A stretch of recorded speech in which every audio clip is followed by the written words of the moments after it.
An assembly can utilize subassembly configurations. This tablet stand is missing a few spacers required for the design.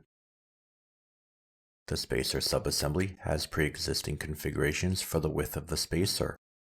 Like other assembly configurations, this subassembly is referencing the configurations of the main body part. 3 configurations are available: short, long, and extra long. Each of these are referenced in the main assembly. When inserting an assembly with configurations into another assembly, an additional submenu is present inside the Insert dialog. This additional submenu displays the configuration parameters available and allows a specific configuration to be inserted into the assembly.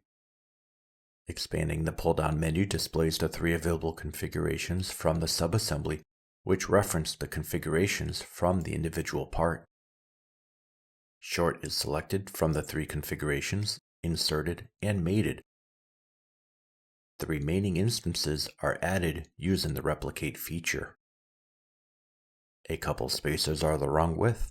To change subassembly configurations, select the subassembly from the parts list, right-click, and select Change Configuration.